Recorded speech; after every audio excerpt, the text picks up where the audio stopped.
प्रिय बालक जी, स्वागत है आपका गुरुकुल आश्रम के इस यूट्यूब चैनल पर। और इस लेक्चर में बच्चा जी हम लोग केमिस्ट्री का जो चैप्टर 2 शुरू किए थे जो फर्स्ट लेक्चर आपको प्रोवाइड किया गया था, आपने देखा वीडियो, अच्छे से व्यू आए हैं उस पर, करीब 200 के समथिंग में बच्चे उस पर हैं। अच्छा लगा मुझे कि बच्चे कंटिन्यूसली जुड़े हुए हैं हमसे।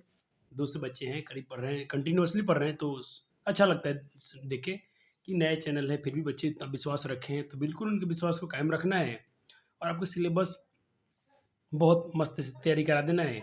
लेकिन बच्चे, मानता हूँ बच्चे कम है, लेकिन कंटेंट जो आपको दिया जा रहा है बहुत, मतलब भारत के सर्वश्रेष्ठ कंटेंट आपको मिल रहा है।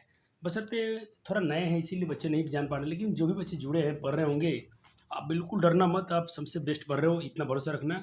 और आपको रिजल्ट इस बार चमका के दिखा देना है, बाकी दुनिया पीछे पीछे आएगी, ये अपना भरोसा है और ये मेरा वादा है और मेरा ये मानना भी है। तो बच्चे जी, अम्ल क्षार लवण में हम जो पढ़े थे क्विकली एक बार रिवाइज कर लें क्या?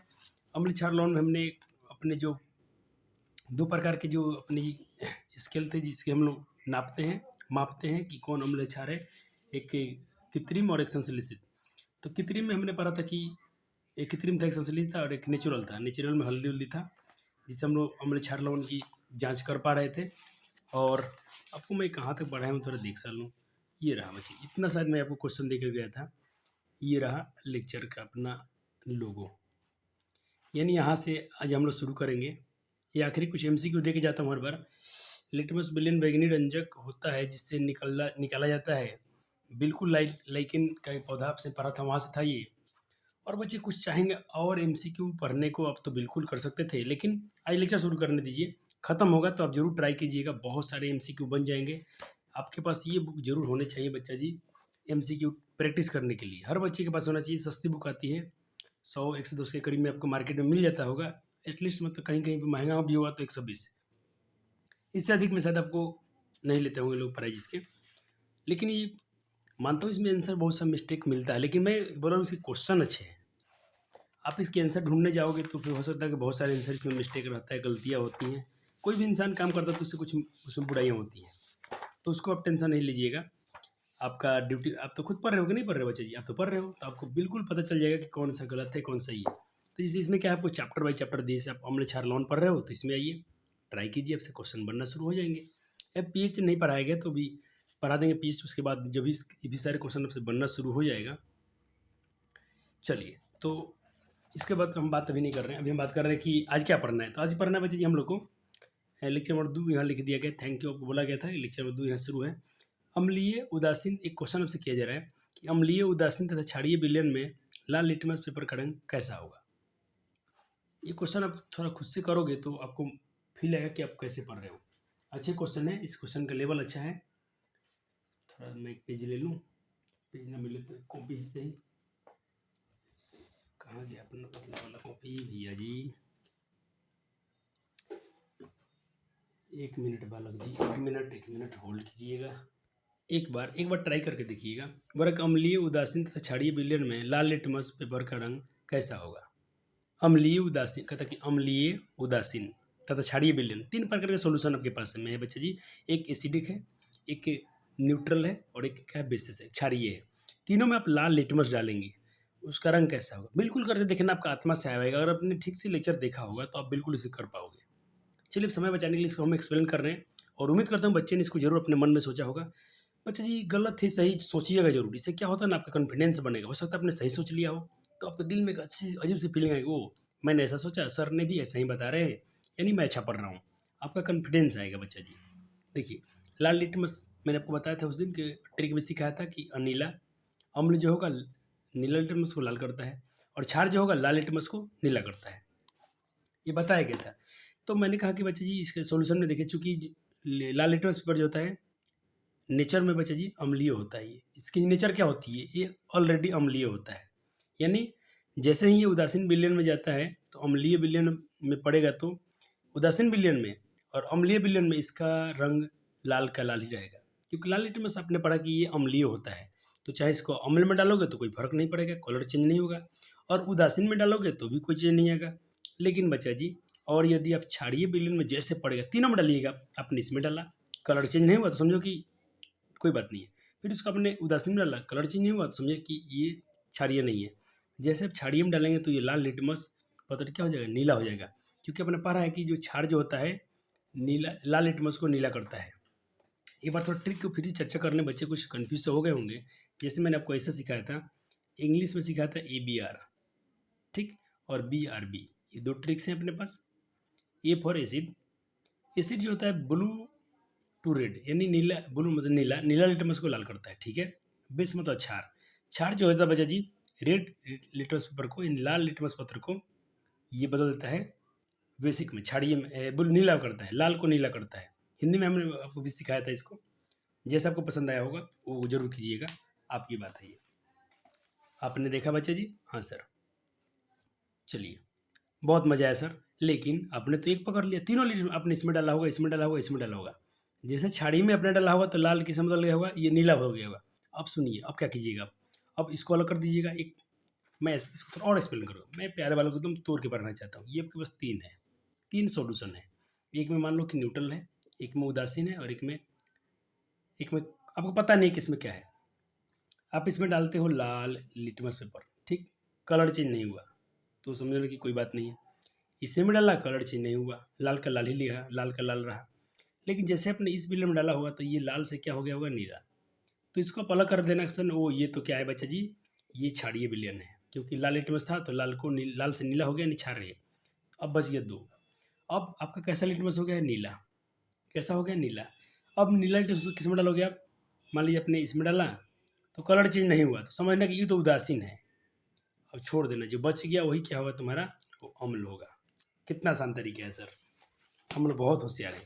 और इसमें रंग बदलेगा, जैसे नीला को डालेंगे फिर से लाल हो जाएगा, फिर से इसमें डालोगे फिर से लाल हो जाएगा। हाँ सर, ऐसा ही करेंगे, ठीक है। हो गया नोट्स बच्चा जी? हाँ सर। अच्छे बालक हो, प्यारे बालक हो। चलो अब बात करेंगे हम लोग बच्चा जी, कभी आप लिखने मत जाओ, कभी मेरे नोट्स लिखो मत, क्योंकि नोट्स लिखना इतने खतरनाक लेवल के हैं ना बच्चा जी। और ये मैं बात करूँगा सुनील सर के, जो PW के टीचर हैं, बहुत मस्त पढ़ाते हैं, उनकी नॉलेज। और सर का ये भी कहना है कि कभी साइंस को रटने क्यों जाना, नंबर के पीछे क्यों भागना, हम उसको क्यों नहीं फील करके पढ़ते हैं, उसकी जानकारी क्यों नहीं है मेरे पास। नॉलेज के लिए पढ़िए, ज्ञान के लिए पढ़िए, लाइफ में उसके यूजेस देखिए, कभी नंबर के पीछे मत जाओ। क्या आंसर क्वेश्चन बच्चा जी, अगर आंसर क्वेश्चन करना होगा ना आपको, तो मैं आपको थोड़ा डेमो दिखाऊंगा अपना, देखिएगा। देखिए मेरे पास नोट्स है, मैं कुछ नहीं करूँगा। देखिए पिछले साल का नोट्स सब लाएंगे, वो धनाधन धनाधन लिखवा के चले जाएंगे, मेरा काम हो जाएगा। ऐसे ही बाकी लोग पढ़ाने बच्चे जी यूट्यूब पर आ रहे हैं, सब लोग धराधर क्वेश्चन आंसर कराते जा रहे हैं। ये नोट्स उनसे भी अच्छा है, और जो पढ़ा रहे हैं यूट्यूब पर, ये पिछले साल का मेरा नोट्स है, उनसे बेटर है। इसको पढ़ के बच्चे ने बिल्कुल 90+ नंबर लाए हैं। तो समझो कि इस बार मैं आपको रिवाइज नोट्स दे रहा हूँ, देखिए सब यही से पढ़ाएंगे, ये सब क्वेश्चन आंसर है मेरे पास रेडी है बच्चे जी। फिर भी मैं अपने आप के लिए फिर से एक नया नोट्स बना रहा हूँ, फिर से बच्चे को रिवाइज नोट्स दे रहा हूँ। मुझे अच्छा लगता है कि मैं बच्चे के लिए कुछ हर बार बेहतर करता हूँ। क्या लगा मुझे, देख रहे हैं पूरे कंप्लीट साइंस का ये नोट्स है। लेकिन सर ठहरे ईमानदार और मेहनती इंसान, हर बार नया नोट्स बनाता हूँ बच्चे के लिए, क्योंकि ये मेरा मानना है कि जितने बार बच्चे को कोई चीज़ हम पढ़ते हैं उतने बार कुछ सीखते हैं, उतने बार वो सिखाएंगे बेटर कंसेप्ट, ठीक है। और ये तो काफ़ी है ये इस बार जो काफ़ी बन जाएगा, काफ़ी है। ये सुनील सर का नोट्स है तो बिल्कुल इसमें आपको दबने की जरूरत नहीं है। हम बात कर रहे हैं बच्चे on the basis of source acids are classification, हम लोग आधार सोर्स पर मिलने वाले आधार पर हम कैसे वर्गीकरण करेंगे, अम्लों कैसे बांटेंगे सोर्स के आधार पर। तो हम बात करेंगे बच्चे जी, पहले सोर्स में मान लीजिए कि एक ऑर्गेनिक होगा, एक क्या होगा बच्चे जी, खनिज अम्ल होगा। अम्ल 2 प्रकार के हम बांटेंगे, एक होगा कार्बनिक अम्ल और एक होगा खनिज अम्ल। ये कार्बनिक अम्ल, ये ऑर्गेनिक एसिड, और एक होगा एगो खनिज अम्ल। अब बच्चा जी क्या होगा, कार्बनिक एसिड में के सोर्स क्या होंगे, इसके सोर्स होंगे बच्चा जी, प्लांट से मिल जाएगा, जंतु से मिल जाएगा, ठीक है। सर प्लांट से कार्बनिक, हाँ सर जीव जंतु से मिल जाता है। स्पेशल कंडीशन क्या है बच्चे इसमें, और चलो इनको भी थोड़ा पढ़ लेते हैं। खनिज अम्ल के बारे में, इनको बोलते हैं मिनरल एसिड, ये क्या ऑर्गेनिक एसिड। और बच्चा जी एक तो होगा मिनरल एसिड, इन्हीं को बोलता है। 2 होते हैं, एक कहीं कार्बनिक और एक कहीं अकार्बनिक, एक होते हैं ऑर्गेनिक, एक होते हैं इनऑर्गेनिक। इनके नाम पर केमिस्ट्री भी चलती है बच्चे जी, एक ऑर्गेनिक केमिस्ट्री और एक इनऑर्गेनिक केमिस्ट्री।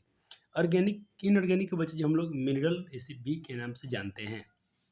और ये कहाँ मिलते हैं बच्चे, रॉक्स एंड मिनरल, चट्टान और खनिज मिलते हैं।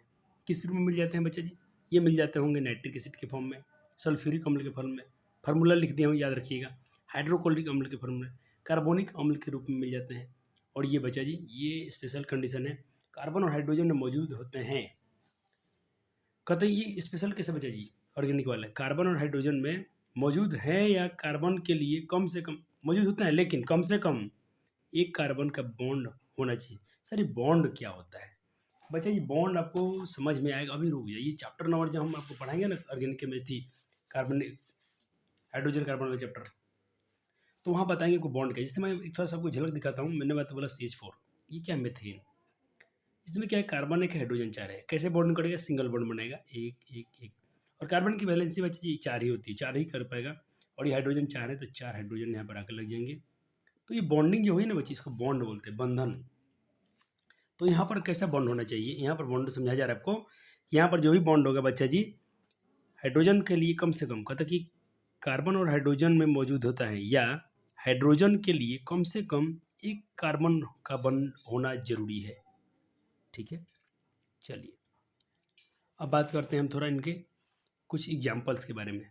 इनकी एग्जाम्पल्स क्या हैं, जैसे इनकी एग्जाम्पल अपने यहाँ देखा, हाँ सर इनकी एग्जाम्पल देखिए, ये अपने घर प्रकृति में पाए जाते हैं, तो बिल्कुल एसिड के रूप में, यानी सिट्रिकम, बिच्छू का डंक, कड़ंग, फॉर्मिकम, इमली, टट्रिकम, सेव, इमली में कौन सा अम्ल पाया जाता है, टट्रिकम, सेव में कौन सा अम्ल, मैलिक अम्ल, ठीक है। और टमाटर में कौन सा अम्ल, अक्जेलिक अम्ल, चीटी के डंक में मेथनोइक अम्ल या फॉर्मिक अम्ल, ठीक है बालक जी, हाँ सर। और सिरका में यानी विनेगर में कौन सा अम्ल, एसिटिक अम्ल, दही में लैक्टिक अम्ल। आपके एनसीईआरटी में सारणी 2.2-3 दिया, उसको भी याद रखिएगा, वही सारणी यहाँ लिखा गया, एक से दो आपको इसमें एक्स्ट्रा मिल जाए। मैं आपको ये बताना चाह रहा हूँ प्यारे बालक जी, आप सारणी ये वाला, एक दो क्वेश्चन तो फंसना तय है, एक क्वेश्चन यहाँ से फंसना हर बार तय है। तो मेरे प्यारे बालक हैं, अच्छे बालक हैं, जरूर इसको याद रखेंगे, आप इनको जरूर याद रखिएगा बच्चे जी। मैं टेबल दिखा दे रहा हूँ, सबके बुक में होगा। सिरका में एसिटिकम, ठीक है, दही खट्टा दूध दही में लैक्टिकम, नींबू में सिट्रिकम, चिटिक डंग में मेथोनोइकम। मेथोनोइक अम्ल का ही नाम है बच्चा जी अक्जेलिक, इसको हम क्या बोल रहे हैं, एक और नाम फॉर्मिकम। मेथोनोइक अम्ल के एक और नाम है फॉर्मिकम। पेपर में सवाल पलट देता है, बच्चे कन्फ्यूज होते हैं, ठीक है। यहाँ से MCQ खूब पूछता है। एक मैं आपको एग्जाम्पल दिखाना चाहूँगा प्यारे बालक को, इस टेबल से आपको एक नंबर मिल जाते हैं बार बार। जैसे मैं थोड़ा सा आपको झलक दिखाना चाहूँगा, एक सेकेंड, आप थोड़ा मुझे समय दीजिएगा, हल्के समय पर, ज़्यादा समय नहीं लूँगा बच्चा जी, मुझे बहुत चिंता होती है बच्चों के टाइम को लेकर, क्योंकि मैंने पहले से शायद इसको अभी नहीं लिया, तो मैं इसको प्रैक्टिस में दे ही दूंगा होमवर्क में, लेकिन आपको दिखा दूँ।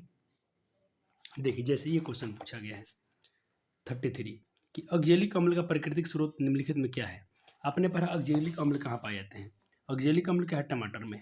तो आप बिल्कुल किसको टिक करके आएंगे मेरे प्यारे बालक, टमाटर को। ऑप्शन बी 33 का देखिएगा, 33 बी बिल्कुल सही दिया ना, हाँ सर। कहीं कहीं पर आंसर मिस्टेक होता है, तो प्यारे बालक कौन सुधारेगा, अच्छे बालक सुधारेंगे ना। बहुत सारे बच्चे जी, बहुत सारे क्वेश्चन देखिएगा, यहाँ भी चिटिक डंगल में कौन सा अम्ल, लैक्टिक अम्ल कहाँ पाया जाता है, टट्रिक अम्ल किसे पाया जाता है। ये क्वेश्चन तो बच्चा जी मैंने देखा कि हर बार यहाँ से पूछे जाते हैं, और ये सारणी आपको दिला के जाएंगे। तो कृपया करके मैं बच्चे से कोई विनम्र विनती करता हूँ कि इस टेबल को जरूर याद रखिएगा, ओके। वही बात यहाँ लिखी गई है, यही टेबल को यहाँ भी लिखा गया है, आप यहाँ से बना लीजिएगा, एक बार अपना टेबल भी मिला लीजिएगा। चलिए क्लियर है बालक जी को, यहाँ से क्वेश्चन बनते हैं कि नहीं बनते, मैंने एग्जाम्पल दिखाया, सब होमवर्क में दूंगा, बिल्कुल कीजिएगा। चलिए एक्स्ट्रा, ये एक्स्ट्रा नॉलेज आपको मिलेगा जो कहीं नहीं मिलेगा। सिर्फ सब लोग सिलेबस पढ़ा के हट जाएंगे, क्वेश्चन आंसर करा देंगे, लेकिन आपको यहाँ पर एक्स्ट्रा कंटेंट मिल रहा है। मैंने कहा कार्बोनिक अम्ल को अकार्बनिक अम्ल क्यों माना जाता है, कार्बनिक अम्ल को अकार्बनिक, लोग कहते हैं कि अम्ल कार्बनिक अम्ल को अकार्बनिक क्यों मानते हैं, उसको तो ये मानना चाहिए, अम्ल ही मानना चाहिए, कार्बनिक थी उसको तो ऑर्गेनिक मानना चाहिए, तो इनऑर्गेनिक क्यों मानते हैं।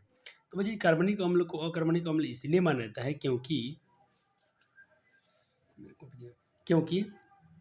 कार्बनिक अम्ल के दोनों शर्त कंडीशन का पालन नहीं करता। मैंने बोला कि दो कंडीशन का पालन होना चाहिए, कार्बनिक अम्ल होने के लिए दो कंडीशन होना चाहिए, एक तो बच्चे सोर्स उसको पराण्य जंतु से मिलना चाहिए, ठीक है।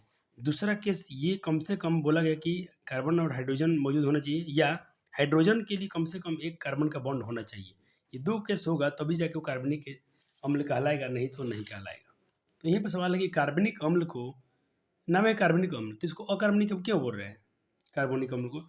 सर कार्बनिक अम्ल क्या होता है, ये रहा, ये रहा H2CO3 कार्बनिक अम्ल। इसको हम अकार्बनिक में क्यों रखे हैं, क्यों इसको इनऑर्गेनिक में रखा गया है। बच्चा जी थोड़ा क्वेश्चन पूछ लेना अपने टीचर लोग से, या अपने थोड़ा टीचर से बात करना, मतलब मैं झगड़ने के लिए नहीं बोल रहा हूँ, थोड़ा डिस्कस करना बनता है बच्चा जी। कभी आप अच्छे से प्रश्न करते हो टीचर को तो उनको भी अच्छा लगना चाहिए। मुझसे बच्चे प्रश्न पूछते हैं, मुझे अगर नहीं आता है ना तो मैं उसको जरूर ढूंढता हूँ, गूगल करता हूँ, सर्च मारता हूँ, खोजता हूँ कि बच्चे को, ताकि बताया जाए बच्चे ने अच्छा प्रश्न पूछा है, तो बच्चे के मन में कुछ अच्छे अच्छे प्रश्न आने चाहिए। तो पहला केस, कम से कम देखिए, जैसे मैंने कहा कि ये बना कैसे है, ये बना CO2H2O प्लस H2O3 बना है, ठीक है। पहला कंडीशन तो पालन करता है, H2CO3, ठीक है। पहला कंडीशन पालन किया कि कार्बन हाइड्रोजन से मिलकर बना है पायलट। अब क्योंकि सारे अभी कारक जंतु और पादप से बने होते हैं, ठीक है, पहला केस पालन किया। दूसरा, कार्बन और हाइड्रोजन में मौजूद होता है, लेकिन कम से कम एक कार्बन बॉन्ड नहीं होता है इसमें। सर इसमें बॉन्डिंग दिखाइए ना, दिखाएंगे बच्चा जी, जैसे हम बोल रहे थे आपको चौथे चैप्टर में जाएंगे ना, तो आप बिल्कुल बॉन्डिंग पढ़ाएगा, आपको बहुत मजा आता है उसमें। टेंशन ना लीजिएगा, जल्दी जल्दी केमिस्ट्री खत्म कराए जाएंगे आपको, क्योंकि रिविजन भी तो कराने हैं, आपके टेस्ट भी तो होने वाले हैं नियम नंबर में, एक परीक्षा भी आपको तुरंत कवर होने वाला है। चलिए, हर बच्चे जी मैं एक बात बता रहा हूँ कि मैं थोड़ा सा बच्चों को भी, ऑफलाइन में सिर्फ मैथमेटिक्स चल रहा है और अभी ऑनलाइन में आपका मैथ रुका हुआ है, तो कुछ मेरे प्यारे बालक आसपास के हैं, तो बिल्कुल आप ऑफलाइन कोचिंग आके विजिट कीजिएगा कम पैसे में। और एक और गुड न्यूज़ है, मैंने बोला था कि जो यूट्यूब यूट्यूब से हम इनकम मेरा शुरू होगा तो बच्चे के लिए मैं कुछ अच्छा करूँगा। तो अभी यूट्यूब से इनकम तो उतना नहीं हो रहा है, लेकिन वही 2 रुपये 4 रुपये 10 रुपये हर दिन का बन जाता है, एक वीडियो पर 2-4 रुपये बनता है। लेकिन कोई बात नहीं, मैंने बोल दिया था कि अब मैं क्या कर रहा हूँ, जो ये शिक्षक दिवस आ रहा है, टीचर डे, तो टीचर डे के बाद मैं फीस में थोड़ा ये थी अपना ये इंक्रीज करना है, तो उसको घटाने जा रहा हूँ, डिक्रीज करने जा रहा हूँ। 250 बच्चे देते थे हमको, उनसे लिया जा रहा था, लेकिन अब इसको प्राइस को अब शिफ्ट कर दिया जाएगा पूरा 200 में। और कितने बच्चे को पढ़ाए थे इसमें, कम से कम वो पढ़ते हैं बच्चे 3 घंटा सुबह पढ़ते हैं और 2-3 घंटा शाम में पढ़ते हैं, 6 घंटा क्लास दी जाती है 200 रुपये में। ऐसा कोई टीचर नहीं कर पाएगा ऑफलाइन में, ये मैं लिख के दे रहा हूँ। ऑनलाइन में आपको पढ़ाया जा सकता है, आप 800 900 1000 2000 में कोर्स ले सकते हो, खुद से पढ़ सकते हो, लेकिन ऑफलाइन में इतना मेहनत 200 रुपये में कोई आपको नहीं करेगा, इतने सारे विषय लेके चलना मुश्किल है, नामुमकिन सा लगता है। लेकिन आपके लिए फिर उसको भी अब कम किया जा रहा है, ताकि आप लोग का प्यार बना रहे, बहुत सारे बच्चे जुड़े, तो कुछ लोग बच्चे ऑफलाइन में आइए, आपकी फीस कम किए जा रहे हैं फिर भी, और कम तो ऑलरेडी था ही। सबसे बात है कंटेंट, कंटेंट तो आपको कितना शानदार मिलेगा। तो ऑफलाइन में मैथमेटिक्स कंटिन्यूस चल रहा है, तो प्यारे बालक टेंशन ना लीजिएगा। मैं सोच रहा हूँ कि क्लास को लाइव ही कर दूँ, क्या कर दूँ, टेंशन लीजिए, देखते हैं उसके बारे में क्या करना है। चलिए, लेकिन लेक्चर्स पूरे कराए जाएंगे इस साल, इसके लिए कोई बेफिक्र रहना है, बहुत जल्दी कराए जाएंगे। थोड़ा तो हम साइंस को पटरी पर ला देते हैं मस्त, उसके बाद तो मैथ को धो धा कर दिया जाएगा। तो आपने देखा कि इसको हम क्यों बोलते हैं दो कैसे, क्योंकि ऑर्गेनिक नहीं हो रहा है, क्योंकि उसको दो केस का पालन नहीं करता है, एक कर रहा है दूसरे में ये फेल हो जाता है, बॉन्डिंग नहीं होती उसमें, कार्बन और हाइड्रोजन के बीच कम से कम हाइड्रोजन के बीच कार्बन होना चाहिए, जो इसमें नहीं होता है। अब देखिए, आपसे एक हम प्रश्न करने जा रहे हैं, आपसे एक प्रश्न पूछा जाएगा, ट्रू और फॉल्स में बताइएगा, सही या गलत। अम्ल हमेशा कमरे के तापमान पर लिक्विड फॉर्म में होते हैं, क्या ये बात सही है गलत है। अम्ल रूम टेम्परेचर पर, यानी घर में रखने पर, कमरे के तापमान पर, कमरे के तापमान 25 डिग्री सेल्सियस होता है, उस पर बच्चा जी अम्ल लिक्विड में होता है, द्रवावस्था में होता है, यस और नो। तो बच्चे कहेंगे फॉल्स। जिन्होंने फॉल्स सोचा बहुत प्यारे वालों को, रूम टेम्परेचर बच्चा जी 25 डिग्री सेल्सियस होता है। क्यों क्यों क्यों सर, क्यों गलत है ये। पहला बच्चा जी कि भौतिक अवस्था, कुछ अम्ल ठोस अवस्था में पाए जाते हैं। सब देखो, बहुत सारे बच्चे बच्चे ये अम्ल जो है लिक्विड में है, लेकिन बहुत सारे अम्ल जो है बच्चे जी सॉलिड अवस्था में पाए जाते हैं, जबकि अन्य कमरे के ताप पर 25 डिग्री पर द्रव अवस्था में पाए जाते हैं, इसीलिए फॉल्स है। सर आपको हम तो नहीं मानेंगे ना, हमको तो प्रूफ चाहिए, ये लो प्रूफ। जैसे मैंने बोला बोरिक एसिड H3BO3, इसका 25 डिग्री पर क्या रहेगा, सॉलिड, ठीक है। ये भी टार्टरिक एसिड, ऑक्जेलिक एसिड, ये सॉलिड रहते हैं, इसीलिए सब लिक्विड है, ये लिक्विड में है। HCl होता है, H2SO3 यानी कार्बोनिक अम्ल होता है, ये लिक्विड होता है। और होते हैं दो भाई लोग, ये होते हैं सल्फ्यूरिक अम्ल, एक नाइट्रिक अम्ल। नोट हो गया बच्चे जी का। तो एक बार जल्दी से इस नोट्स को देख लीजिए, बच्चे बहुत परेशान होते हैं ऑफलाइन में, लगते हैं वीडियो पीछे करने। और बच्चे जी बेईमानी नहीं हो रहा है, जो कंटेंट आपको ऑनलाइन पढ़ाते हैं ना, वही मेरे बच्चे ऑफलाइन पढ़ते हैं। फ़र्क इतना है कि मैं सामने रहता हूँ और कुछ बातें होती हैं, इस पर बच्चे कुछ डाउट्स पूछते हैं, उसको बताया जाता है। तो अभी कमेंट बॉक्स का इस्तेमाल ज़रूर कीजिएगा, ये कमेंट सेक्शन इसीलिए बनाए गए हैं कि आपके डाउट्स उसमें वार्तालाप हम लोग के बीच होता रहे। अब दूसरा देखिए, हम पढ़ेंगे बच्चे संक्षारक प्रकृति। अम्लीय प्रवृत्ति तो हमने पढ़ लिया, हमने क्या पढ़ रहे थे हेडिंग, दूसरा हेडिंग क्या हुआ, एक तो भौतिक अवस्था, ठीक है, और पढ़ेंगे अब उसकी संक्षारक प्रकृति। हमने कहा कि आमतौर पर सभी खनिज अम्ल संक्षारक होते हैं और त्वचा पर गिरते ही दर्दनाक जलन पैदा कर सकते हैं, ठीक है। क्वेश्चन एक सबसे पूछा जा रहा है कि हाइड्रोलिक अम्ल जो होता है बच्चे जी, हाइड्रोफ्लोरिक अम्ल यानी इसको HF बोलते हैं, को छोड़कर सभी अम्ल को कांच में स्टोर क्यों होता है, यानी बच्चे जी इसको हम कांच में क्यों नहीं रख सकते हैं। शीशा में पूछना एकदम धजिया, मतलब कहते नहीं बच्चे जी, एकदम गिनाहट पैदा कर देगा सवाल। ऐसे ऐसे आप कंटेंट क्लास 10th में पढ़ते हो जो आपके टीचर्स सुनेंगे ना कि वाह क्या बच्चा सीख रहा है, कितने हाई लेवल की पढ़ाई आप पढ़ते हो क्लास 10th में। बच्चे जी बोर्ड में क्या पूछेगा ना बिल्कुल हम पे छोड़ दीजिए, टेंशन नहीं लेना है, सिर्फ आप नोट्स बनाते जाइए, नोट्स बनाते जाइए, इसको रिविजन करते जाइए, NCERT पढ़ते जाइए, आपका क्वेश्चन एक भी नहीं बचेगा। और एक्स्ट्रा पॉइंट बता रहा हूँ कि आपके पास नॉलेज ऐसा आ जाएगा कि इसकी तमन्ना कभी अपने किया भी नहीं होगा, और आपके पड़ोस वाले तो सब परेशान आप चलेंगे क्या पढ़ लिया, फ्री में अपने इतना स्कोर कर लिया बच्चे जी, यूट्यूब से पढ़ के। और ये यूट्यूब का कोर्स नहीं है बच्चे जी, आप पता कर लेना, मेरे ऑफलाइन बच्चे से पूछना, ये पेड कोर्स है, इसको हम लोग कोर्स खरीदे हुए हैं PW से, वहाँ से बच्चे पढ़ते हैं, उसको आपको पढ़ाया जा रहा है फ्री में। तो फिजिक्स वाला को हम थैंक यू बोलते हैं बार बार कि अच्छा काम किया फिजिक्स वाला ने। चलिए अब बात करते हैं क्यों भाई। तो पहला देखिए क्योंकि अम्ल को, देखिए इसको क्यों रखा जाता है, क्यों शीशा में रखते हैं सबको, खाली एक को छोड़कर, कांच में क्यों, बाकी दूसरा बर्तन क्यों नहीं, दूसरा बर्तन में क्यों नहीं बच्चे जी, दूसरा बर्तन इसमें नहीं रखा था कि मैं थोड़ा कुछ वर्ड हाईलाइट कर दूँ सर, नहीं दिख रहा हूँ, दिख तो रहा है, संचारक लिखा गया है, चलिए दिख रहा है, कोई वर्ड थोड़ा क्लियर उसको पढ़ दूंगा। क्योंकि अम्लों की संचारक प्रवृत्ति के कारण प्रकृति और कांच की रासायनिक अक्रियता कारण, कांच जो होता है बच्चे जी, लेड जो होता है लेड, उसकी रासायनिक अक्रियता वो जल्दी रिएक्शन नहीं करता किसी से, इसीलिए कुछ को रखते हैं। लेकिन बच्चा जी है खतरनाक है, ये एक अलौता अम्ल है ना, इस अम्ल को छोड़कर कांच के बर्तनों में स्टोर किया जाता है।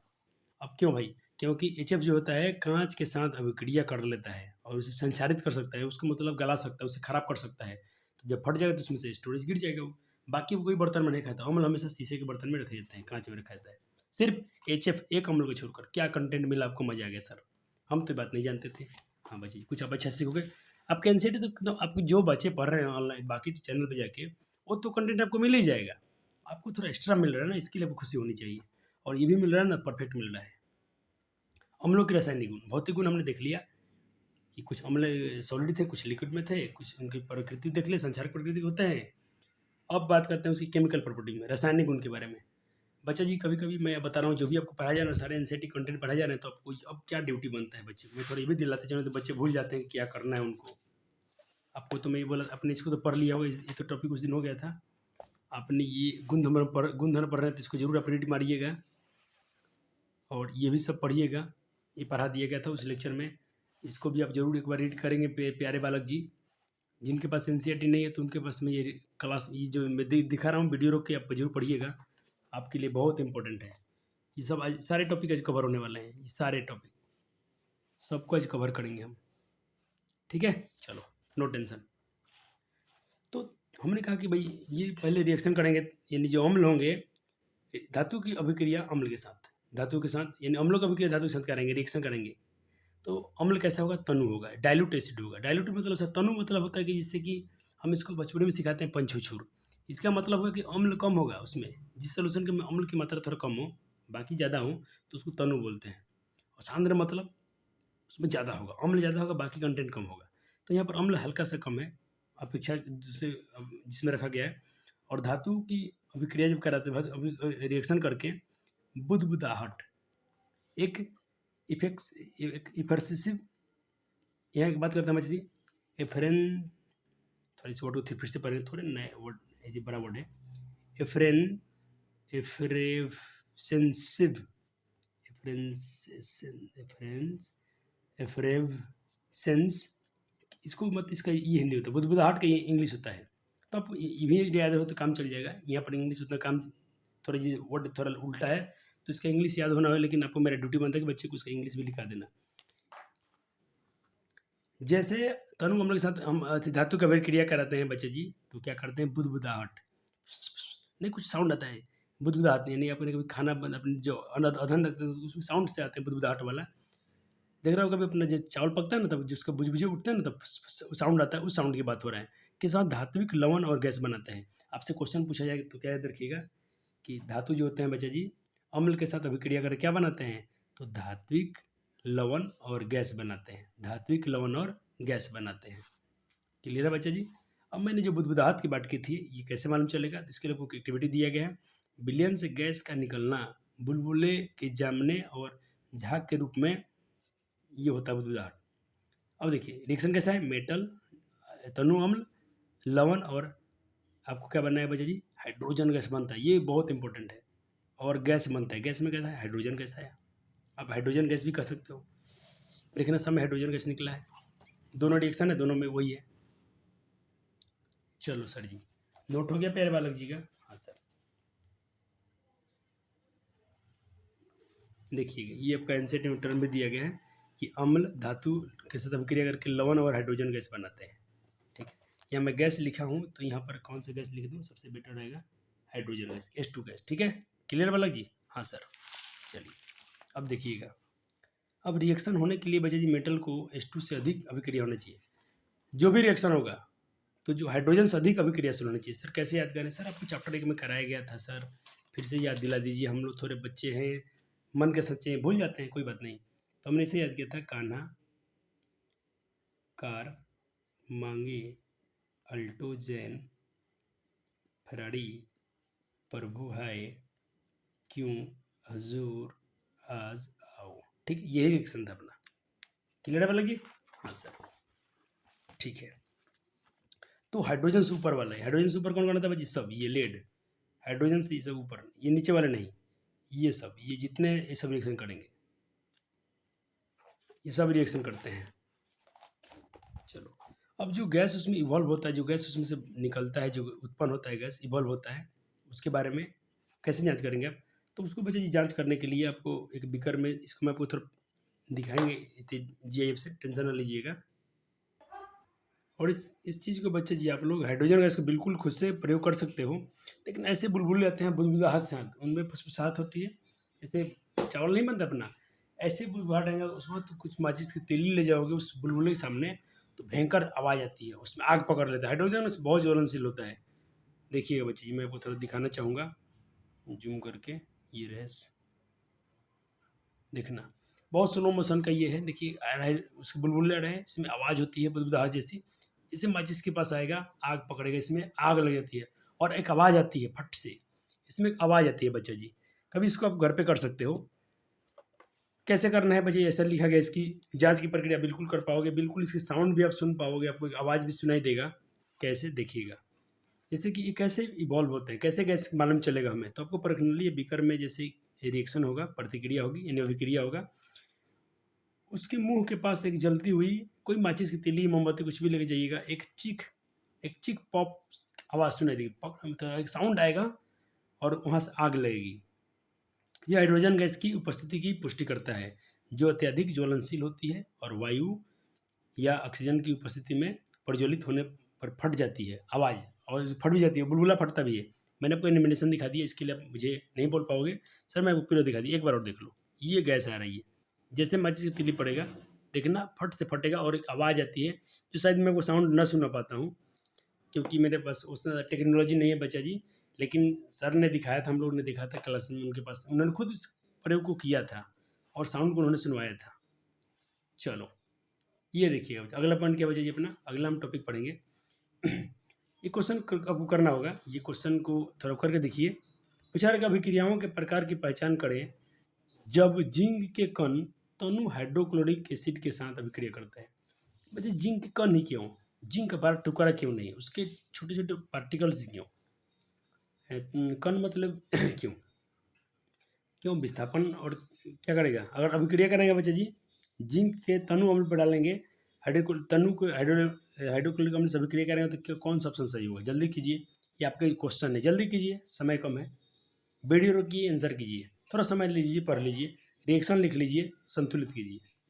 चलो मेरे प्यारे बालक ने जरूर किया और कोशिश, और जो कोशिश किया वो मेरे प्यारे बालक है और बिल्कुल अच्छा करेगा जीवन में, क्योंकि मैं गलत सही के लिए नहीं बोल रहा हूँ, नहीं डांट सुना रहा हूँ, मैं ये सिर्फ ये करना हूँ कि मेरे बच्चे ने जो मेरे प्यारे बालक हैं कोशिश किए कि नहीं किए, तो प्यारे बालक कोशिश किए थे। अब देखिएगा सर कितना आसान था, जिंक डायलेट ऐसे हाइड्रोक्लोरिक से अपने अभिक्रिया कराया तो क्या करेगा जिंक बचा जी, इससे हाइड्रोजन को क्या करेगा, उससे अधिक अभिक्रियाशील है, इसको हटा देगा तो ZnCl बन जाएगा, जिंक क्लोराइड बन जाएगा एक्वस फॉर्म में, जलीय विलयन बन जाएगा और ये हाइड्रोजन गैस इसमें से निकल जाएंगे।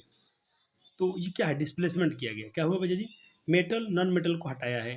तो metal non metal displacement reaction है जो क्लास चैप्टर 1 में आपको पढ़ा दिया गया था। और ये क्या होता है बच्चे जी, ये एक्सोथर्मिक और रेडॉक्स रिएक्शन होते हैं। क्या होते हैं, ये उष्माक्षेपी एक्सोथर्मिक और ये होते हैं उष्माक्षेपी होते हैं, ठीक है। देखो एंडोथर्मी मतलब बच्चे जी उष्माशोषी और एक्सोथर्मी मतलब उष्माक्षेपी। तो ऑप्शन सी बिल्कुल आपको यहाँ पर जो लिखा गया बिल्कुल सही है, यहाँ पर आपको उसको दिखाया भी गया है। और प्रयोगशाला में H2 गैस तैयार करने हेतु इसका इस्तेमाल किया था। इस रिएक्शन को क्या किया जाता है बच्चे जी, जब लैब में लेबोरेटरी में हाइड्रोजन गैस का प्रोड्यूस करना बनाना होता है तो इस रिएक्शन को कराया जाता है।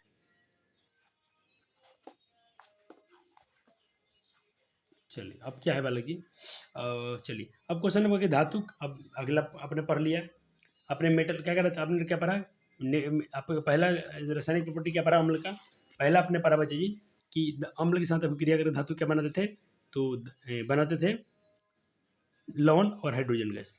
अब क्या है दूसरा प्रॉपर्टी, दूसरा रासायनिक गुण हम पढ़ेंगे बच्चे जी कि धातु जो होंगे, धातु कार्बोनेट होगा या बाई कार्बोनेट होगा और किसी भी रिएक्शन करेगा अम्ल के साथ रिएक्शन करेगा। बाई कार्बोनेट के बच्चे जी हाइड्रोजन कार्बोनेट बोलते हैं, यहाँ लिख दिया हूँ तो आपको कम दिख रहा होगा, हाइड्रोजन पढ़ देता हूँ, हाइड्रोजन कार्बोनेट, ठीक है। तो बाई कार्बोनेट को हाइड्रोजन कार्बोनेट बोला जाता है। ये जब अम्ल से अभिक्रिया करते हैं तो बच्चे जी हाइड्रोजन गैस कार्बोनेट के साथ अभिक्रिया करके बुदबुदाहट, यहाँ बुदबुदाहट मतलब थोड़ा बदबू जैसा लवण और जल बना, गैस लवण जल और गैस उत्पन्न करते हैं। सारे टर्म आपके एनसीईआरटी में दे रखे हैं बच्चे, सिर्फ आपको पढ़ने की जरूरत है। आप पढ़ रहे हो ये वाला टर्म, क्या होता है जब धातु कार्बोनेट और हाइड्रोजन कार्बोनेट के अम्ल जैसे अभिक्रिया करते हैं, बिल्कुल इसको पढ़िएगा, मज़ा आ जाएगा आपको। ये रहा परख नली, ये सारे टर्म्स ये तो बहुत इंपॉर्टेंट है, पेपर में पूछ लेता है। देखिए चूना पत्थर, खरिया, संगमरमर, ये सब क्या है, कैल्शियम कार्बोनेट के विविध रूप है, उसी का दूसरा रूप है। तो पूछ लेता है इनमें से कौन विजातीय है, तो जात वाला कौन है, तीनों जो एक जाति का है। तो जो चौथा ऑप्शन में होगा इसके जात का नहीं होगा, बार बार पेपर में पूछा गया सवाल ये। सर आप कैसे बता देते, तो बच्चे जी आपको भी कॉन्फिडेंस हो जाएगा, जैसे सब क्वेश्चन में देखोगे पलटोगे तो आपको भी पेपर का एनालिसिस हो जाएगा कि क्वेश्चन क्या पूछे जाते हैं बिहार बोर्ड में, आप भी मास्टर बन जाओगे। तो इस रिएक्शन को यहाँ पर लिख दिया गया, आपने उसको भी पढ़ा, बिल्कुल साफ साफ शब्दों में लिखा गया है कि जब धातु कार्बोनेट और हाइड्रोजन कार्बोनेट अम्ल से अभिक्रिया करते हैं तो लवण CO2 और H2O बनाते हैं। क्लियर है प्यारे बालक, हाँ सर, वही टर्म आपको यहाँ समझाया गया है। अभिक्रिया करते हैं तो अम्ल के साथ लवण जल और CO2 गैस बनाते हैं। क्लियर है प्यारे बालक जी, हाँ सर। अब चलिए अगला टर्म, अगला टर्म क्या है बच्चे जी, अगला टर्म है कि बच्चे जी अब दूसरा, अगर हम सोडियम कार्बोनेट से NO2CO3 यानी सोडियम कार्बोनेट से अम्ल का अभिक्रिया करेंगे तो क्या होगा, तो बनेगा बच्चे वही NaCl जल और CO2 गैस निकलेगा। NaHCO3 यानी सोडियम बाइकार्बोनेट, इसको बेकिंग सोडा भी बोलते हैं बच्चे, जिसको सोडियम हाइड्रोजन कार्बोनेट भी बोला जाता है। ये जब अम्ल से अभिक्रिया करता है तो सोडियम लवण बनाया, जल बनाया, CO2 निकला। बहुत सर मजा आ गया। बेकिंग सोडा बच्चे जी, और कैसे होता है ये, कैसे, तो बच्चे जी आपके एनसीईआरटी में थोड़ा ये आपको शुद्ध रूप नहीं दिया गया है, डायरेक्ट एग्जाम्पल छाप दिया, लेकिन मैं आपको फीलिंग दिलाता हूँ ये कैसे आता है, थोड़ा ध्यान दीजिएगा। आपने पढ़ा कि NaHCO3 सोडियम बाइकार्बोनेट, ठीक है, अम्ल से अभिक्रिया करेगा तो ये क्यों बनेगा, डायरेक्ट आपके एनसीईआरटी में ये लिख दिया गया है कि हाइड्रोजन जल और CO2 बनाता है लवण, लेकिन कैसे, पहले देखिए क्या होगा, पहले सोडियम क्या है, धनायन है, कटायन है, और यहाँ क्लोरीन क्या है, ऋणायन है, एनायन है। तो कटायन एनायन से क्या करेंगे, आपस में करेंगे रिएक्शन, और ये यहाँ पर क्या है, अब देखिए अब क्या बच गया बस हाइड्रोजन, और ये बच गया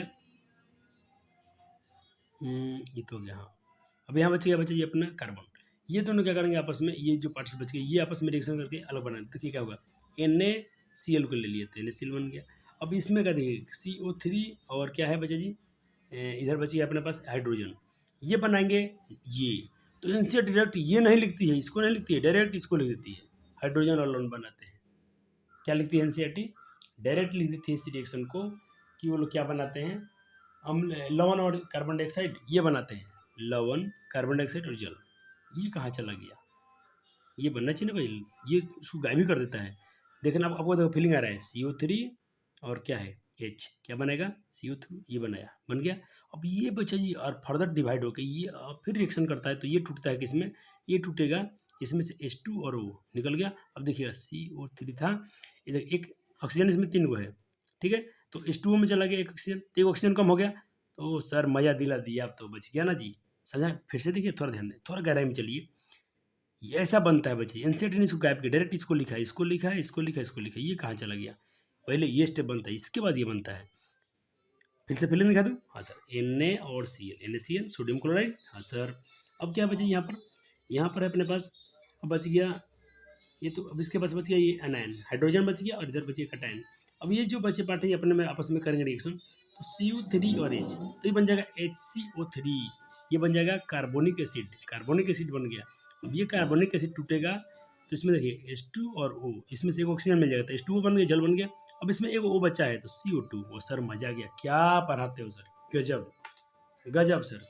जिसको सब लोग रटवाने को तुले हुए थे, आपने इसके तो पूरा डायग्राम ऑपरेशन कर दिया। देखिएगा, मैं आपको दिखा दूँ ये रिएक्शन, कौन सा दिखा रहा हूँ, ये दिखा रहा हूँ। देखिए कितना आपसे बेईमानी किया गया एनसीईआरटी के द्वारा। यहाँ पर ये लिख रही है, ठीक है, कर रही है, ठीक है, डायरेक्ट ये और ये कैसे बन गया। ऐसा नहीं होता बच्चे, सिर्फ आपको ये याद कराए जा रहे हैं। एनसीईआरटी ने सिर्फ एग्जाम्पल दिया है, तो एनसीईआरटी का आप दोष नहीं दे सकते हो। बहुत सारे बुक ऐसा ही कर रहे हैं, तो आपको तो बस वही सुनील सर का आशीर्वाद है कि आपको इतने अच्छे कंटेंट पढ़ रहे हो। बिल्कुल ऐसा टीचर को बता के आना, टीचर खुश हो जाएंगे आपके, बोलेंगे बच्चा है कि वैज्ञानिक है। और ये कैसा रिएक्शन है, तो इसको बोलते हैं गैस फॉर्मिंग रिएक्शन, गैस बनता है इसमें, इस रिएक्शन को गैस फॉर्मिंग रिएक्शन ही बोला जाता है। अब आइए, आपको यस और नो में आंसर करने हैं, आपको यस और नो में आंसर करने हैं प्यारे बालक जी। सर आपकी आवाज़ बैठे हैं तो जी, थोड़ा क्लास बहुत लंबा चला, सुबह बोलता रहा हूँ ना बच्चे का, ऑफलाइन में बच्चे जी मैथमेटिक्स चल रहा है, 2-2 घंटा क्लास है, तो थोड़ा बच्चे को समझाना है, वो घर में थोड़ा आवाज़ बैठा है, तो थोड़ा आवाज़ के लिए माफ़ी चाहते हैं, थोड़ा कम बेसी है तो मुझे माफ़ करेंगे प्यारे बालक। चलिए, सवाल सबसे कि यस और नो, क्या अम्ल और धातु कार्बोनेट बाइकार्बोनेट के बीच अभिक्रिया द्विविस्थापन के डबल डिस्प्लेसमेंट होता है क्या। तो आप कहोगे यस, यस, यस, क्यों, क्योंकि गैस फॉर्मिंग रिएक्शन है, हाँ सर। और गैस फॉर्मिंग रिएक्शन में यदि डिस्प्लेसमेंट ही होता है, देखना यहाँ पर डिस्प्लेसमेंट किया गया था, इसने इसको डिस्प्लेस किया, इसने इसको किया, हाँ सर। और डबल डिस्प्लेसमेंट, ये इसको किया, ये इसको किया, डबल है क्योंकि ये गैस फॉर्मिंग रिएक्शन है। यस यस, फिर से एक्सप्लेन किया गया है। एक और एग्जांपल लिया हूँ, फिर देखिएगा, CaCO3 कैल्शियम कार्बोनेट, और इधर क्या CH3 ये रहा। अब देखिएगा इसका ये रहा हाइड्रोजन छोड़ के, हाइड्रोजन का एनायन है, ये बड़ा कटायन, तो इसका ये रहा एनायन, ये कटायन, इसको ये ले लेगा, ठीक है, तो ये लिया। अब इसमें का जो पार्ट बच गया था ये वाला, कैल्शियम को छोड़ के ये वाला, ये जो बचा पार्ट इससे रिएक्शन करेगा, ये बनाया। अब ये मैं बोला हूँ ये फिर टूटेगा, ये टूटेगा बच्चा जी, ये वाला पार्ट क्या होगा, फिर से टूटेगा किसमें, H2 और O हो गया, और CO2। सर बिल्कुल आप सच्ची में पढ़ाते हो तो मज़ा आता है कि आप पूरा टर्म में समझा देते हो, ये साइंस रटने का विषय नहीं, आपने तो प्यारा बना दिया, love you so much, thank you. Baking soda का रासायनिक नाम क्या है सर, क्या है सर, कर लीजिएगा, क्योंकि मैंने यहाँ पर थोड़ा हिंट्स मार रखा है, कर लेना। इसको तो नहीं ना करवाओगे हमसे, नहीं करवाएंगे, हम छुएंगे भी नहीं, हिंट्स दिखा रहा हूँ, यहीं पर इनसे छिपा है, इसका बैक साइड इसी में से कुछ होगा। इतना खुद ही कौन पढ़ाता तुमको, पूरा खुद के आंसर बता दिए हम। चलो अब आयो, आ जाओ बच्चों। एक्सपेरिमेंटल वेरिफिकेशन कैसे समझ में कि भाई सच में CO2 था, तो मैंने आपको दिखाया था, बुलबुला उठ रहा था उसमें, उसका यहाँ पूरा कहानी लिखा गया है। जब CO2 चूने के पानी पर यानी कैल्शियम हाइड्रोक्साइड संतृप्त विलयन में प्रवाहित होता है, तो यह अघुलनशील कैल्शियम कार्बोनेट के निर्माण में, और उसका मैंने एक शॉर्ट वीडियो बना, शॉर्ट नहीं, एक 2-3 मिनट का वीडियो मैं लाइव दिखाया था बच्चे को, चूना पानी पर मैंने अपने मुंह से उसमें हवा फूंका था, तो उसमें क्या हुआ था बच्चे जी, ये वीडियो पड़ा है, आप कहाँ मिल जाएगा आपको, देखिएगा, मैं आपको दिखाता हूँ, ये वीडियोज मिल जाएंगे मेरे प्ले लिस्ट में, ज़रूर देखिएगा इस वीडियो को, ठीक है जी। चैनल पर जाइएगा, प्ले लिस्ट में जाइएगा, आपको गुरुकुल प्रयोगशाला मिलेगा, वहाँ पर लेक्चर मिला, देखना, बहुत अच्छे से मस्त आपको पूरा मैं दिखाया हूँ कैल्शियम कार्बोनेट कैसे बन रहा था, बहुत बहुत सुंदर, बिल्कुल आपको साइंस से रटाया नहीं गया, गुरुकुल आश्रम पे सब कुछ प्रयोग दिखाई, यहाँ लिख दिया गया सब बात, ये होता है, फिर ये कैल्शियम कार्बोनेट बनता है, ये और लिक्विड फॉर्म में होता है। और दूसरा भी ठीक, पहला तो यही है, आपको CO2 जांचना है ना, CO2 गैस, हाइड्रोजन गैस क्या होता है, CO2 सॉरी, हाँ कौन सा गैस, हाँ, और CO2 कि कार्बन इसमें इवॉल्व हो रहा है कि नहीं, बन रहा है कि नहीं, तो सबसे पहले जब ये है, इसको तो समझिए कि दूसरा स्टेप है, पहला स्टेप तो यही मालूम चल जाएगा, मोमबत्ती जलाइए, उसको ढक दीजिए, देखना उसमें उसका जो होता है CO2 होता है, CO2 बढ़ जाएगा, आपकी मोमबत्ती बुझ जाएगी। सबसे बड़ा तो प्रयोग यही है, ये मस्त है। जलती हुई ऑब्जेक्ट, कोई भी जलती हुई ऑब्जेक्ट को CO2 बुझा देती है, क्योंकि यह ऑक्सीजन गैस से भरी होती है, भारी होती है। ऑक्सीजन गैस से भारी होता है CO2, जिससे क्या करता है, O2 को हटा देता है, डिस्प्लेस करता है, डिस्प्लेसमेंट करता है। और O2 ऑक्सीजन खत्म है, बिना ऑक्सीजन कोई चीज़ जल ही नहीं सकता है, ऑक्सीजन को पूरा हटा देता है। इसीलिए अपना मोमबत्ती मोमबत्ती जला दीजिएगा, कोई शीशे से उसको ढक दीजिएगा ग्लास वाला से, थोड़ा देर में देखना आपकी मोमबत्ती बुझ जाएगी। जैसे उसमें CO2 बढ़ा, सारे ऑक्सीजन को डिस्प्लेसमेंट कर देगा, बस ऑक्सीजन खत्म। तो बस इस प्रक्रिया को स्मोथरिंग, स्मोथरिंग बोला जाए, ठीक है। चलो, यानी वायुरोधन। कुछ क्वेश्चन कर लीजिए, मजे आ जाए आपको। जब कच्चे अंडे के सिरकों के वाले बीकर के अंदर डालते हैं तो एक्स गैस बुलबुला छोड़ता है, तो एक्स गैस पहचाने। अंडा का जो छिलका होता है ना, वो कैल्शियम कार्बोनेट का होता है, ये भी याद रखिएगा। अब क्या है कि उसको अपने उस पर सिरका विनेगर डाला है, अम्ल डाला है, तो अम्ल से अभिक्रिया करके क्या करेगा कैल्शियम कार्बोनेट, अभी आपको दिखाएगा रिएक्शन में।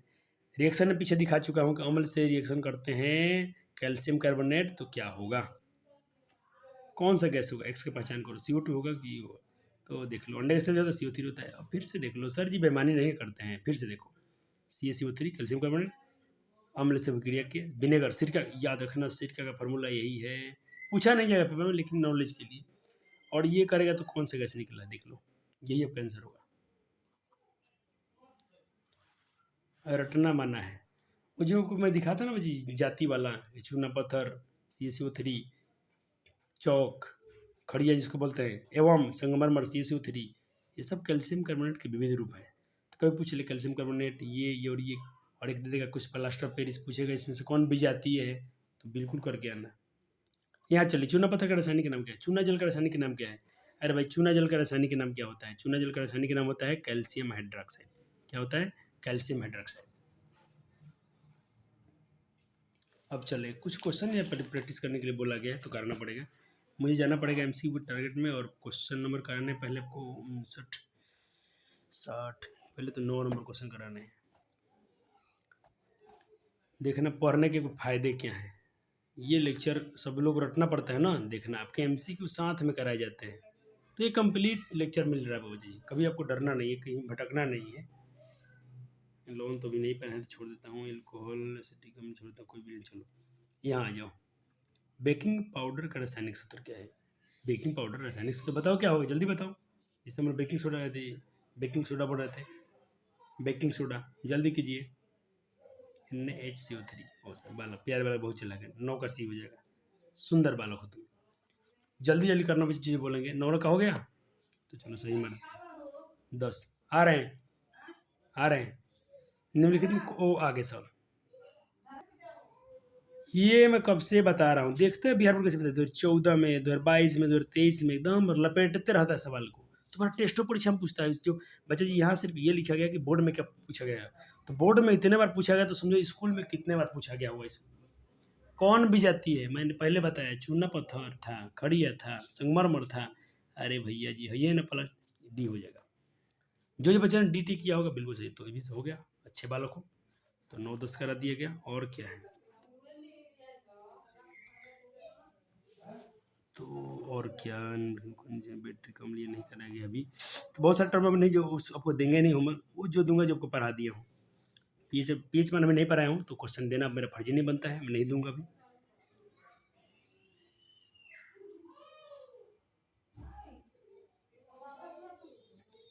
छब्बीस देना है, बाद में देंगे, इसको मैं घेर देता हूँ, इसको बाद में देना है। अभी टॉपिक जैसे जस्ट पढ़ाने वाला हूँ, इसी लेक्चर में होगा तो देंगे आपको। ये कर लो ना, बुझा हुआ चुनना, कितना बार बताए हैं, 28। ये कितना बार पूछा है, बुझा हुआ चुना का रासायनिक सूत्र क्या है, बुझा हुआ रासायनिक चुना का रासायनिक सूत्र क्या है, जल्दी बताइए, 28 का जल्दी कीजिए। अरे बुझा हुआ चूना, वही जब चूना को जब पानी में डाल दोगे ना, तो चूना आपका बुझ जाएगा, तो ये कैल्शियम हाइड्रोक्साइड बनता है। चलो और क्या, ये समझेगा, हाँ हाँ अब आ गया। चलो, प्राकृतिक सूत्र पढ़ लियो तो करना ही करना है, जो कराना है साइन मार देंगे। ये करा दिया हूँ, ये भी हो गया है, ये भी हो गया। 33 आपको करना ही करना है, जल्दी करना है। एक छात्र जब सोडियम बाइकार्बोनेट तनु विलीन कौन सा रंग दिखेगा, एक प्रणाली में सोडियम बाइकार्बोनेट तनु अम्ल विलियन में डालते हैं, तो चलो इसको भी छोड़ देता हूँ, बाद में करेंगे। एक्सचेंज पर में बिलियन लोहे किलो डुबाया था, तो देखा जी उसको करेंगे करेंगे करेंगे। अब थोड़ा सा रुक जाइए, ये करना, ये तो नोट से इधर बताना, अपने नोट्स बहुत भयंकर है। 37 करना है। लिटमस विलियन जब ना अम्लीय होता है ना क्षारीय होता है, तो उसका रंग कैसा होता है? कितना बार क्वेश्चन पहले ही लेक्चर में कराए थे, जल्दी किया बच्चा जी लोग? चलो ठीक है। अब सर प्लास्टर पेरिस कैसे इसको नहीं पड़े, लौंग का ये तो कितना बार करा है, 40 में करना है आपको। लौंग का तेल किस प्रकार का सूचक है, जल्दी कीजिए। दही में कौन सा अम्ल पाया जाता है, ये भी करना है। 40 41 कर लेना है। शल्य चिकित्सा टूटी हुई हड्डी का करते, ये भी पढ़ाएंगे बाद में पढ़ाएंगे। अमोनियम क्लोराइड का जलीय विलयन होता है, इसको भी नहीं, बाद में। सिट्रिक ये करना है। सिट्रिक अम्ल का प्राकृतिक स्रोत क्या है, कहाँ पाया जाता है ये? टार्ट्रिक अम्ल कहाँ पाया जाता है? लैक्टिक अम्ल कहाँ पाया जाता है? सब क्वेश्चन करने। चिट्टी के डंग बहुत इंपॉर्टेंट सवाल है सब। हो गया सब, जितने टिक मारे हैं? हाँ सर हो गया। सर कितने अच्छे पढ़ाते हो, सारे एमसीक्यू साथ में। हाँ बच्चा जी, कभी कोई रटना पड़ा ना प्यार वाला? नहीं रटना पड़ा। पीएच स्केल नहीं पढ़ा तो अभी इसमें आपको सवाल नहीं देंगे, टेंशन मत लो। बेकिंग सोडा का रासायनिक नाम क्या है? करा दिया गया, करा दिया गया। नहीं करा तो कर लेना। ये बेकिंग सोडा का रासायनिक नाम क्या है? सच में मुझे लगता करा दिया गया। और आगे आगे कब से बोल रहे थे कि चिड्डी डल में मेथनॉल कब, और उसका नाम क्या? फॉर्मिक अम्ल, ये भी कर लीजिएगा। हो सर जी, कब से बता रहे हो कि चूने, कौन सा गैस चूने के पानी को दूधिया कर देता है? अरे सर CO2 प्रवाहित कर रहे थे ना। 61 में क्या हो जाएगा प्यारे वालों जी? 61 में क्या हो जाएगा बच्चे जी? कार्बन डाइऑक्साइड हो जाएगा। हाँ सर, ये नहीं 62 नहीं करना है। निम्नलिखित सिरका में कौन सा पाया जाता है? ये तो करना पड़ेगा आपको, ये हम करेंगे भी नहीं। अम्ल क्षार आपस में मिलकर क्या बनाता है? अभी नहीं कराएंगे, हमको पता है कि लौंड बनता है, लेकिन अभी क्वेश्चन नहीं कराऊंगा ये सब, क्योंकि बच्चे हम लोग सरकारी टीचर नहीं है, हम लोग हैं प्राइवेट वाले। जो आपको जो कंटेंट पढ़ाया जाएगा उसी से क्वेश्चन करेंगे, पैर वालों को कोई तकलीफ ना हो। पढ़ाए है नहीं, सवाल पूछ के चले जाएंगे। हम सरकारी स्कूल का टीचर थोड़ी ना ठहरे कि नहीं पढ़ना है। ये तो बिल्कुल आसान प्रश्न है। बेकिंग पाउडर का मिश्रण है,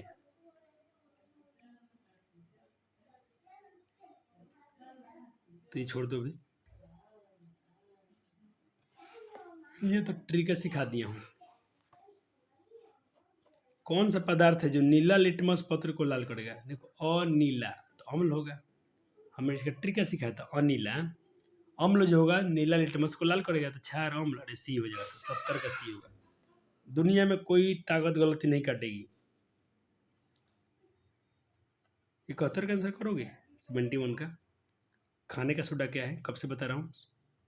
NaCO3, कब से करते जाना, इसको भी कर लो, ये हो जाएगा। साधारण नमक का रासायनिक सूत्र क्या है? ये भी कर सकते हो, NaCl। NaCl होता है साधारण नमक। और निम्नलिखित में कौन सा आयन लाल लिटमस को नीला कर देता है? तो ये आयन में कर सकते हो, ट्राई कर लेना। तो इसको ये मैं HW छोड़ देता हूँ, या इसका आंसर मत देख लेना, ये खुद से ट्राई करना। आयन पूछा है, अब बताया गया कि इसमें कौन सा आयन होता है। और क्या,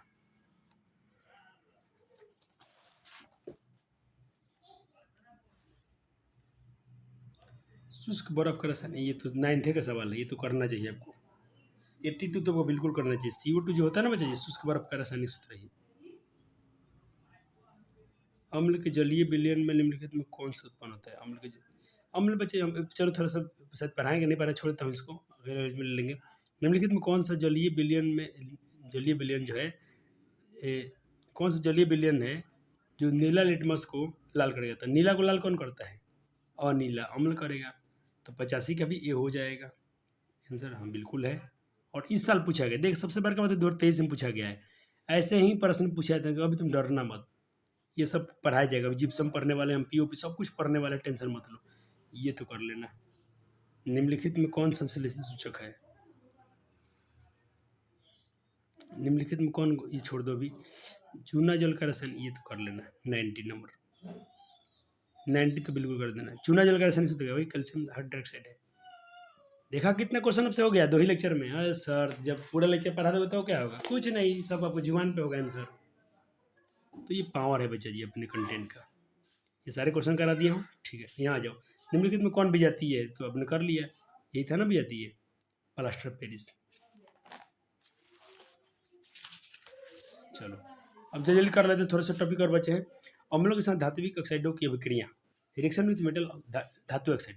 धातु ऑक्साइड बच्चा जी आपको सिर्फ ये टर्म आपको याद रखना है कि धातु ऑक्साइड जो होते हैं अम्लों के साथ अभिक्रिया करके सॉल्ट और वाटर यानी लवण और जल बनाते हैं। हिंदी बच्चा जी लवण और जल। दिक्कत ना सर जी। अब देखिए जैसे कुछ एग्जांपल दिया हूँ, CO ये क्या होता है? क्षार होता है। कैसे क्षार मालूम चलेगा? और अम्ल के साथ अभिक्रिया किया तो कपर क्लोराइड और ये बनाता है। और कपर क्लोराइड का बच्चे रंग याद रखिए, कपर ऑक्साइड का, ये कपर ऑक्साइड जो होता है इसका रंग बच्चे काला होता है, ठीक है। और कपर क्लोराइड यहाँ जो बना है CuCl, इसका रंग बच्चा जी नीला हरा होता है, ब्लू ग्रीन होता है। और कैल्शियम क्लोराइड का रंग बच्चा जी कलरलेस रंगहीन होता है। आपने क्या सीखा कि धातु जो होते हैं, धातु के ऑक्साइड जो होते हैं बच्चा जी, धातु के ऑक्साइड जो होते हैं, मेटल ऑक्साइड जो होते हैं, अम्ल से अभिक्रिया करके लवण और जल बनाते हैं। यही टर्म आपको याद, खाली फार्मूला याद रखना है, काम हो जाएगा। तो आपने तीसरा गुण सीखा, तीसरा सीखा। एक बार फिर से क्विक रिवाइज कीजिए सर जी, फिर से बताइए। चलिए पहला आपने सीखा कि धातु जब धातु अभिक्रिया करते हैं अम्ल से तो क्या बनाते हैं? धात्विक लवण और हाइड्रोजन गैस बनाते हैं। दूसरा आपने क्या सीखा कि जब धातु कार्बोनेट या हाइड्रोजन कार्बोनेट अम्ल से अभिक्रिया करते हैं तो लवण जल प्लस CO2, लवणों बनाते हैं, जल बनाते हैं, लवण जल प्लस CO2। यहाँ हाइड्रोजन गैस नहीं बन रहा है। हाइड्रोजन गैस पहला कैसे बनना था? धातु ऑक्साइड, ऐसे धातु अम्ल के साथ अभिक्रिया करती है तो। लेकिन धातु का ऑक्साइड जब अभिक्रिया करेंगे तो ये रट आपको थोड़ा याद करने पड़ेंगे। धातु ऑक्साइड लवण जल CO2, salt water CO2, salt water CO2, salt water CO2, लवण जल CO2 कार्बन डाइऑक्साइड, ये आपको याद रखने पड़ेंगे। और तीसरा केस आपने क्या सीखा कि धातु के ऑक्साइड बच्चे जी अम्ल से अभिक्रिया करते हैं। वहाँ पर धात्विक क्या थे? यहाँ पर धातु ऑक्साइड नहीं था। दूसरा केस में है धातु कार्बोनेट या बाइकार्बोनेट। यहाँ क्या है? धातु के ऑक्साइड है। ये जब रिएक्शन करेंगे तो क्या बनाएंगे? लवण जल, सिर्फ लवण जल, लवण जल। कुछ एग्जाम्पल भी करके दिखा दिएगा। चलो ये जितना अपने रिएक्शन देखा बच्चे, तीनों 2 रिएक्शन देखा अपने, उपरोक्त रिएक्शन। तो जितना अपने रिएक्शन देखा कहते उपरोक्त अभिक्रियाएं ऊपर वाले एक प्रकार की उदासीन किरण अभिक्रिया है। सर कैसे? कैसे ही न्यूट्रलाइजेशन रिएक्शन है सर, क्योंकि इस प्रकार के यह साबित होता है कि धात्विक ऑक्साइड क्षारीय होते हैं। अब आपसे क्वेश्चन पूछ रहा था कि धातु और अम्ल और क्षार मिलकर क्या बनाते हैं, तो यहाँ पर देख लेना, यहाँ पर क्या आपको मालूम चल जाएगा। यहाँ देखिए ये रहा अम्ल और ये रहा क्षार। अम्ल और क्षार मिलकर क्या बनाते हैं? लवण। क्या बनाता है भैया जी? लवण। अम्ल और क्षार मिलकर क्या बनाते हैं? लवण बनाते हैं। और इस अभिक्रिया को बच्चे उदासीनीकरण अभिक्रिया भी कहा जाता है। ये क्वेश्चन पेपर में पूछा जाता है, जरूर ये याद रखना, क्योंकि इस प्रकार के धातु ऑक्साइड क्षारीय होते हैं। धातु के ऑक्साइड की तरह धात्विक हाइड्रोक्साइड और अमोनियम हाइड्रोक्साइड और भी क्षारीय होते हैं और लवण और जल बनाकर उदासीनीकरण अभिक्रिया दिखाते हैं। इस पर एक आधारित हम सवाल करेंगे यहाँ पर। और आपके NCERT ने क्या लिखा है उदासीनीकरण अभिक्रिया के बारे में, थोड़ा उसको भी हम पढ़ लिया करेंगे थोड़ा, और आपको ये लाइन भी आप याद रखो तो कोई तकलीफ की बात नहीं है। लिखता है कि उदासीन न्यूट्रलाइजेशन रिएक्शन कहते हैं। क्यों? अम्ल और क्षार, आप कैसे याद रखना, अम्ल और क्षार अभिक्रिया करके लवण और जल बनाते हैं, इससे हम लोग उदासीन अभिक्रिया कर रहे हैं। ये बिल्कुल आप कर सकते हो, लिख सकते हो कि अम्ल और क्षार आपस में रिएक्शन करके लवण और जल बनाते हैं। इस अभिक्रिया को हम लोग उदासीनीकरण अभिक्रिया भी कहते हैं, न्यूट्रलाइजेशन अभिक्रिया कहते हैं। वही बात यहाँ डिटेल में समझाया गया है कि क्षार और देखिए धातु ऑक्साइड क्या होते हैं? क्षारीय होते हैं। और अम्ल से अभिक्रिया कर क्या बना रहे थे? देखिए ये धातु ऑक्साइड था ना भाई, कपर ऑक्साइड, कैल्शियम ऑक्साइड। ये कैल्शियम ऑक्साइड, धातु कपर ऑक्साइड क्या है? धातु ऑक्साइड है। और ये क्या है? क्षारीय हो गए। क्यों क्षारीय हो गए? क्योंकि ये जब अभिक्रिया करते हैं अम्ल से तो भाई यहाँ पर लवण बन रहा है और प्लस जल बन रहा है। तो हमने सीखा है कि क्षार और अम्ल अभिक्रिया करके लवण जल बनाते हैं। इसका मतलब धातु ऑक्साइड क्या होते हैं? क्षारीय होते हैं। क्या होते हैं? धातु ऑक्साइड क्या होते हैं जी? क्षारीय प्रकृति के होते हैं। और इस अभिक्रिया को हम लोग न्यूट्रलाइजेशन रिएक्शन बोल सकते हैं। या आप NCERT की ये लाइन भी लिख लेना, आपको ये भी याद कर सकते हो, कोई तकलीफ की बात इसमें नहीं है। कि अम्ल क्षार अभिक्रिया करके अम्ल क्षार की अभिक्रिया के फलस्वरूप लवण और जल प्राप्त होता है, इसे हम लोग उदासीनीकरण अभिक्रिया कहते हैं। एक मिनट।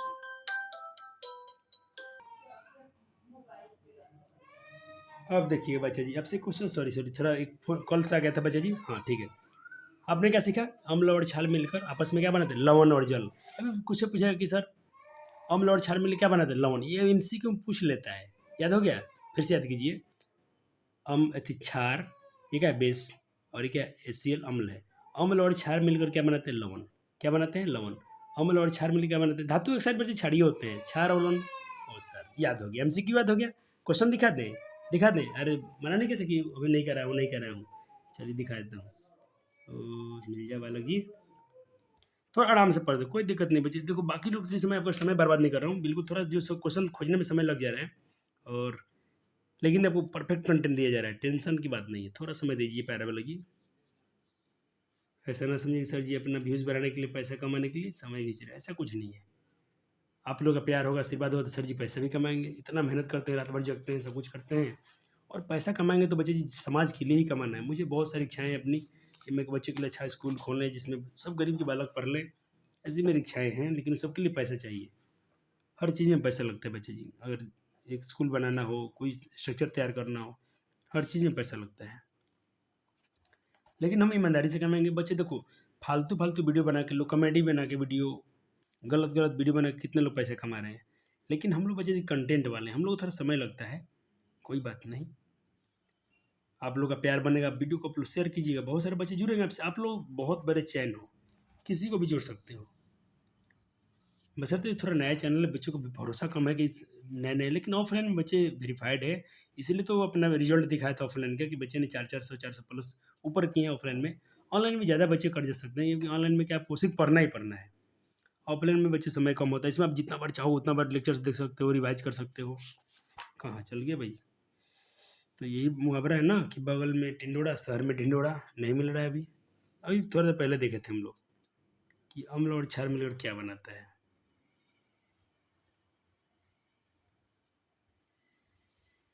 मिल गया, कितना तरसाया। इसको भी कर लो, अब इसके नीचे इसको भी कर लो। 2021 में पूछा गया था कि अम्ल और क्षार आपस में मिलकर क्या बनाते हैं? परवल क्षार, परवल अम्ल, क्षार लवण। तो 64 का सी होगा, देखना इसका आंसर भी दिया होगा। 64 का सी दिया ना, परफेक्ट, अच्छा आंसर दिया है, ये सही दिया है। कहीं कहीं पे मिस्टेक मिलता है तो थोड़ा जूम कर दो सर, आप तो बहुत छोटा दिखा दिया, हमको दिखाई नहीं। लो, इतना टेक्नोलॉजी है सर जी के पास कि जूम कर सकते हैं, बहुत सारे तो फीचर्स अपने पास नहीं है। कोई बात नहीं, 65 अपने 64 अपने कर लिया होगा। ठीक है सर जी, बहुत प्यार वाला सुंदर वाला होती है। और इस अभिक्रिया को हम लोग न्यूट्रलाइजेशन बोल रहे थे। ये रहा आपका नोट्स, और आपको एनसीटी से भी दिखाया हूँ कि अम्ल और क्षार आपस में मिलकर लवण और जल बनाते हैं, इस अभिक्रिया को उदासीनीकरण अभिक्रिया कहा जाता है। फिर से याद कीजिए, अम्ल और क्षार आपस में मिलकर लवण और जल बनाते हैं, इस अभिक्रिया को उदासीनी। ये क्वेश्चन कर लो तो माने, ये क्वेश्चन कर लो तो मानो। एक काली धातु का ऑक्साइड है, काला है, धातु का ऑक्साइड है। मैं बताया था काला कौन होता है, याद रखना आप लोग, कॉपर ऑक्साइड होता है। तनु से हाइड्रोक्लोरिक यानी तनु यानी डाइल्यूट HCl से अभिक्रिया करके एक अन्य यौगिक वाई बनाता है। जो विलयन होगा उसका रंग को, जिसके विलयन के रंग को नीला से हरा कर दिया है, तो एक्स और वाई को पहचानिए तथा बताइए कैसा रिएक्शन है। 4 ऑप्शन देने जा रहा हूँ। ऑप्शन ए, बहुत अच्छा लेवल क्वेश्चन है ये। ऑप्शन ए और ऑप्शन बी नोट किया आपने? चलिए, और ऑप्शन सी और डी नोट कीजिएगा। नोट किया? अब बताइए आंसर क्या होगा। तो पहले काला धातु ऑक्साइड कौन होता है? कॉपर होता है। तो ऑप्शन ए गलत, ऑप्शन बी गलत। अरे सर आसानी से मिल गया। क्यों सर, कैसे मिल गया? क्योंकि सर आंसर भी दिख रहा है और आपने यहाँ भी बताया था कि कॉपर के ऑक्साइड का रंग क्या होता है? कॉपर के ऑक्साइड काला होता है। और ये काला धातु पूछा है तो काला धातु ऑक्साइड से कॉपर ऑक्साइड होते हैं। चलो सर, बहुत प्यारे बालक हो। अब आप इनको करेंगे क्वेश्चन नंबर ये अगला। ये गैस को दीवार पर लगाए, कहते हैं गैस जो एक्स की दीवारों पर लगाए गए चूने के पानी के साथ अभिक्रिया करते हैं। चूना, अपने दीवार पर चूना पानी लगा देते हैं, कैल्शियम हाइड्रोक्साइड लगाते हैं, वो एक गैस है जो अभिक्रिया करके वाई बनाता है। और एक्स वाई बताइए क्या है और ये किस प्रकार का अभिक्रिया है। तो बच्चा जी देखिए, तो पहले तो अपने जानते हैं कि इसमें लगाते क्या है? Calcium hydroxide. भले इसमें लगाते हैं क्या है? Calcium hydroxide. लेकिन रिएक्शन करके क्या बनाया है? रिएक्शन करके क्या बनाता है? Calcium carbonate. ओ सर, जिससे दीवार पर चमक आती है। और ये ऑप्शन बी हो जाएगा इसका आंसर। आपको ये प्रैक्टिकल करके दिखा भी है, यहाँ मैं फिर से लिख दिया हूँ कैल्शियम कार्बोनेट। बहुत सर मजा आ गया।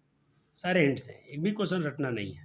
निम्नलिखित में कौन सा पदार्थ तनु अम्ल के साथ अभिक्रिया करके तनु अम्ल से ट्रीटमेंट करने पर दोनों में से ट्रीटमेंट करने पर वो क्या होता है, CO2 नहीं देगा।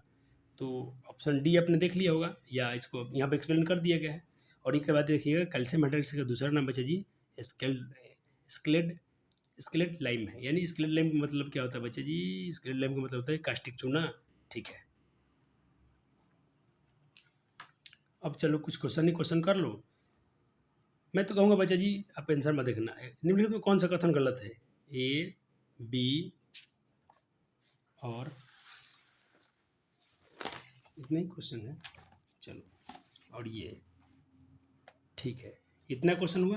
अब सर जी लेंगे आपसे प्यारा सीधा लेक्चर नंबर 3, यहाँ से आपको मिलेगा, बहुत जल्द जल्द मिलेंगे लेक्चर्स। अब बायोलॉजी का लेक्चर्स आने वाला है, जल्दी तैयार रहिए बायोलॉजी के लिए। जल्दी मैं देख रहा हूँ बच्चे पूरे, अरे मेरे गुरुकुल वारियर आप लोग 200 मेरे बच्चे हो, 200-300 मेरे बच्चे व्यू देखते हो। अभी मैं देख रहा हूँ कि जो लेक्चर नंबर बायोलॉजी का तीसरा है उसमें अभी 80-90 तक के बच्चे देखे, तो बाकी लोग लगता है लेट हो गए। कोई दिक्कत नहीं, जल्दी जल्दी से, कल संडे आएगा, शनिवार है कल, संडे तक जल्दी जल्दी देख लीजिए। फिर मैं जब बच्चे आप जल्दी वीडियो देखते हो ना तो मैं जल्दी बनाता हूँ। अभी नहीं देखा तो मैं सोच रहा हूँ जब बच्चे ने देखा ही नहीं है तो क्यों बनाए, पेंडिंग है, बैकलॉग ज़्यादा हो जाएगा, इसीलिए आराम से चल रहे हैं। बिल्कुल चलिएगा, तो प्रॉपर आपका सिलेबस ख़त्म होगा। धन्यवाद, थैंक यू।